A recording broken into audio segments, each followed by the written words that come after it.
So in the first 6 years of life, apart from the refinement of senses and apart from the other kind of things, we can do a lot of activities where the child gets to work on its own functions and dependencies.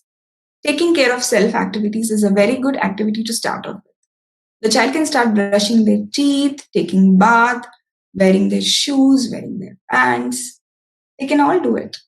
If you see a very young child, maybe around a 1.5 year old, they want to pull up things from you. They want to try wearing it by themselves. It is very important when a child does something, you see what are they trying to do.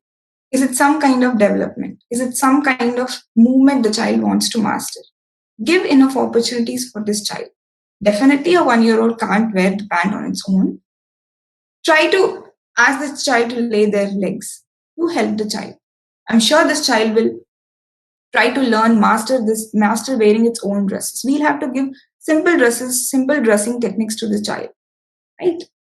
Wearing shoes, taking bath. The child can start doing all of these, right? There are other set of activities which are taking care of their environment. Right? The child can start doing sweeping, mopping, all kinds of things. If you have seen, young children really have a lot of affinity to a broomstick. They love to explore the broomstick. Please give it. Please give some area. Ask the child to broom. Get a small dustpan and brush. Ask them to take it out. We'll have to do it. Right? Ask the child to mop. Give a small piece of area and take a cloth or a napkin and ask the child to wipe it. The child will love doing it over and over and over again. Right? So now let us move on to independence. No, let's finish sharing. Okay. So what happens is young children until 3 years, they are very egocentric. They don't want to share, and it is absolutely fine. Yes, as an adult, we'll have to teach them how to share. But this child, if we look at sharing needs a lot of emotional control on ourselves. It is not easy to share something. Will we be interested to give our iPhone to someone? Your mother or father comes and gives iPhone to someone. Will we do that? We will not do it, right? So for a child, its own self is very important because it's trying to understand its own self. It is okay if the child doesn't want to share, but we'll have to teach the child. How do we teach it? By telling it over and over again. Most of the children about the age of 2 years get over this habit and they start sharing, right? So please don't tell a child that you're doing a bad job or a good job. It's bad. I'll take it away. No. Try to see what kind of opportunities you can create. Maybe you can give another toy to the child, or maybe you can bring two and ask the child to share, or anything like that. As the child grows, this child will start developing emotional control on self and start to share the toys, right? Let us look at crying. Why is crying so important, right? Let us see an example. The child wants to do something, or the child wants to buy something, right? And we don't allow it, right? What does the child do? It starts crying. And what do? Don't cry. Why? Now, this child, we are not allowing the child to take what it wants, and we are also not allowing it to express its needs. Crying is a very, very, very, very important functionality of children in the first 6 years of life. That is the only way they can express their emotion. It is okay if children cry. Let them cry. What can we as an adult do it? We can sit with the child and tell, I understand that you're hurt. It is okay to be hurt, but we can't take it right now, right? I have done this practically with my daughter and it has really worked. I would tell her, this is not going to happen right now. We can't do it. Okay? Since you're crying, I'll wait until you finish it. After you're done with crying, we are going to talk about it because we can't talk and cry at the same time. Most of the times, she would suddenly stop crying because she would want to talk about it, right? And if she doesn't want to talk about it, is also okay, right? What happens is, if this crying is not addressed in a proper way, some children use it as a tool to get things out of us rather than expressing their emotion. If they have cried and you have given something, it has become a tool for them to get things out of you. Let us not give experiences for a child to make it like a tool like that. Crying is meant to be an emotional expression, right? Now let's move on to gadgets, right? So if we see this generation, I would say most of the children are exposed to gadgets at different walks of life. There are different apps which are very alluring, which are very like they're very tempting for the children to look at them and to play with them. If we look at the brain structure, when a child starts to experience something, these neurons start to build one by one. And when the child repeats this pattern, repeats this pattern, repeats this pattern, the neurons form a very strong base in the child's mind. When this child's mind is exposed to something which is not in the natural form, this neural base, which is in formation, has a very deep, very, very, very deep impact. Yes, it is not at all advised for a child to get exposed to any kind of electronic media, to any kind of apps. It might teach rhymes, anything. It is not at all good. So let us try not to expose child to these harmful gadgets. Yes, it is very difficult because we as an adult also want time for ourselves. But let us see it from a perspective where when we are getting time for ourselves, what is the cost at which we are getting it? Is your child's mind, can you pay the cost for your time versus the child's mind? If you start thinking in this way, I'm sure the amount of exposure we do to our children to electronics is going to come down big time. But there is a way in how you do it. Say your child is exposed to 3 hours of electronic media. You cannot pull it up right on the same day. Take it very gradually. Say you keep a time frame 2.5 hours. Take it very gradual and very gradual and very gradual. Right? It is possible. It is difficult because what has happened is the child has been exposed to a stimuli which is not normal, which is at a very high voltage or a very high level. And when the child has already got this high, this child will not like going back into the sensory explorations or all those kind of things. So when we have taken given enough time for the child to come up the graph, we'll have to give equal time in coming down. But the only key rule in doing this is consistency. Whatever we do with children, we'll have to be extremely, extremely, extremely consistent. Otherwise, things will not work. Please don't take up 20 things on the same day or 10 things on the same day. Start with one rule. Once everyone in the house on the same page, then start up with the second one, the third one, the fourth one, right? Now let us look at independence. If you look at the 4 planes of development initially, every plane of development until the human being is evolved as an adult deals with certain kind of independence. The first 6 years is the years of emotional, functional independence, where the child's functions are in the formative years, right? Independence is one of the most critical exposure or most critical function which a child has to master in the first 6 years of life.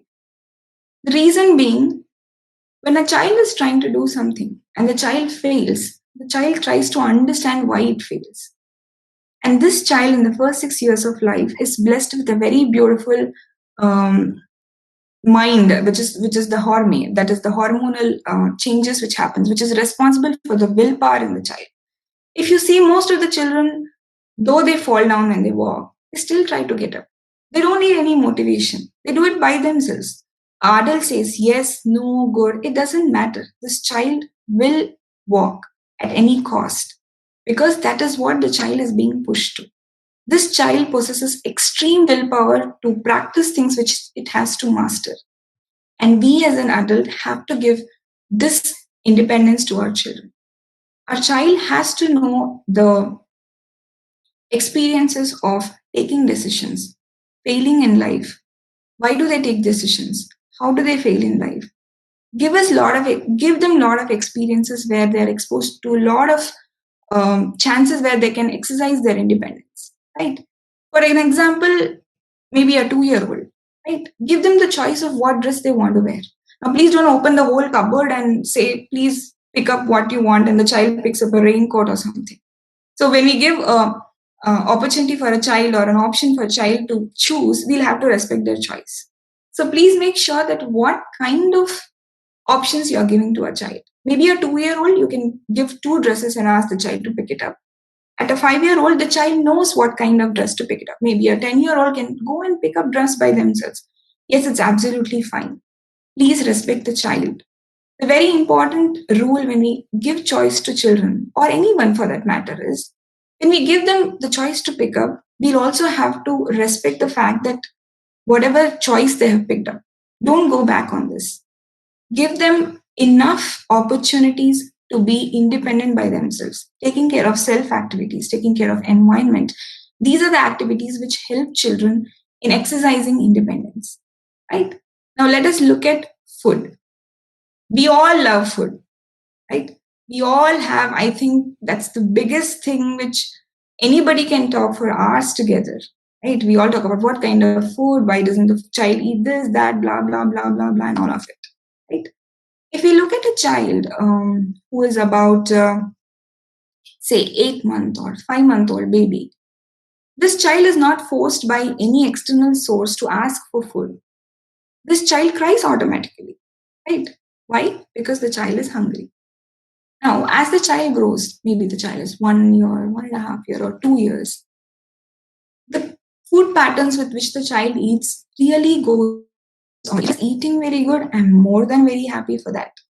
But why do we complain that our children don't eat? What is the primary force which guides any human being to eat something? Hunger. If we have killed this hunger to come in place, if we have not given enough opportunities for hunger, for the child to experience hunger, why does the child even want to eat? If we do this session with people who are really not privileged or who don't have enough food for their children to eat, you know what their concern would be? The fact they would say that we don't have enough to eat. And our concern is we have too much to eat. We have Google, we have Instagram, we have so many tools which can guide different kinds of diet plans for your children, 30 grams of protein, 15 grams of iron. Why are we messing up with this pattern of the child? Just leave them until they get hungry. It is absolutely fine if your child doesn't eat for a day or 2 days.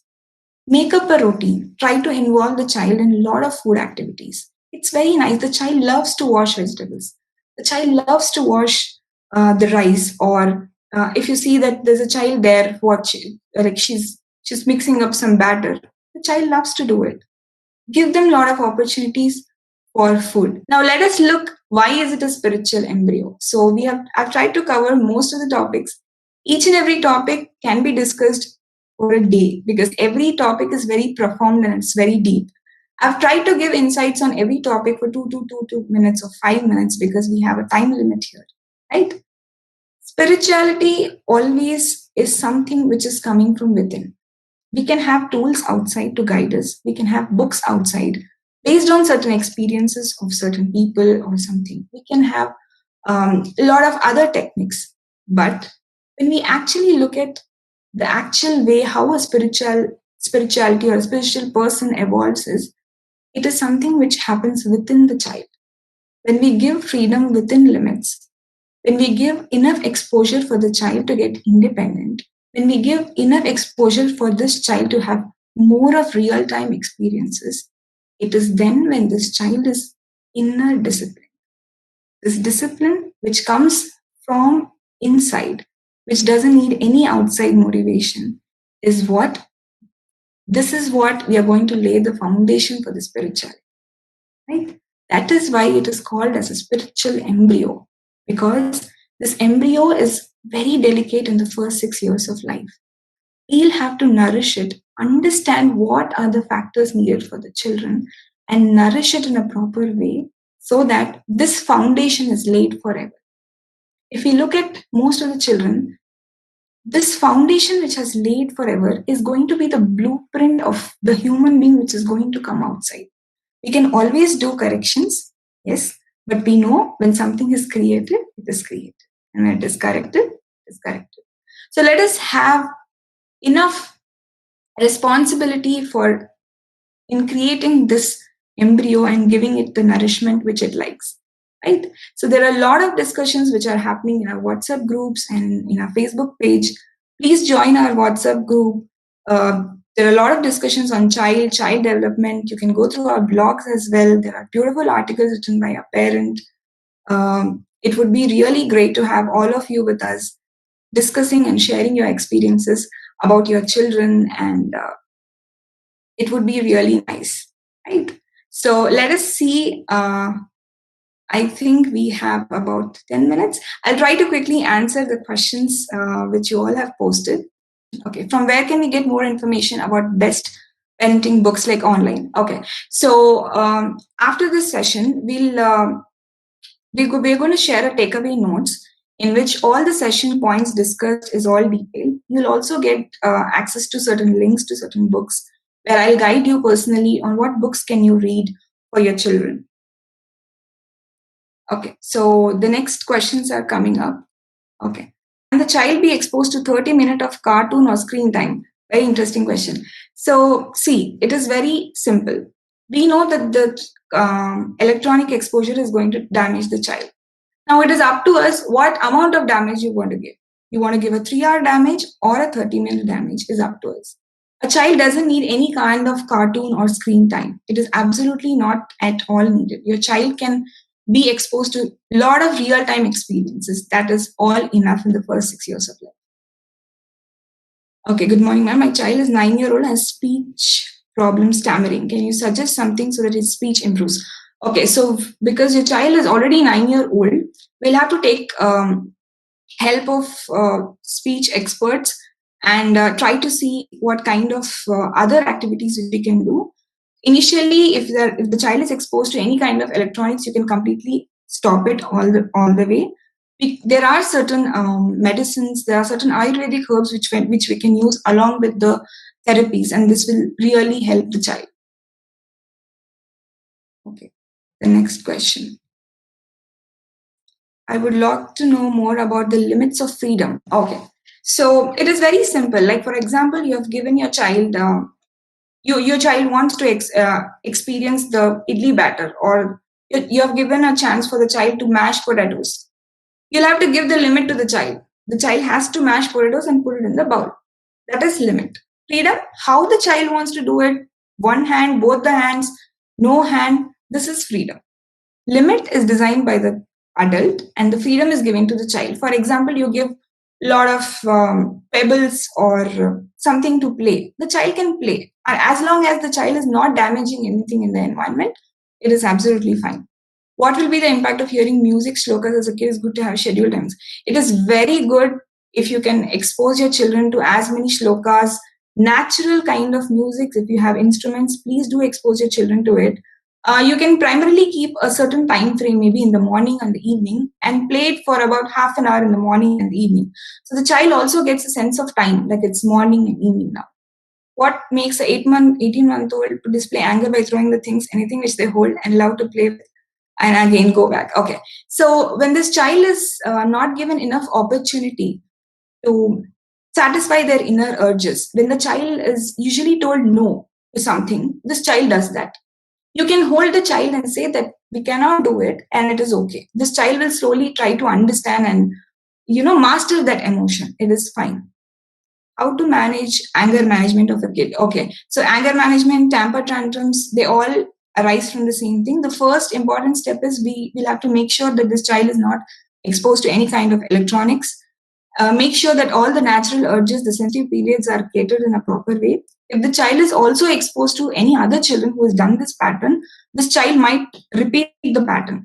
So if the child is getting exposed frequently, make sure that the child is not exposed in that way, and try to hold the child and ask the child, see in what circumstances the child is getting angry. If we are stopping any natural urge, this will primarily help remove most of the temper tantrums. Okay, so the next question is,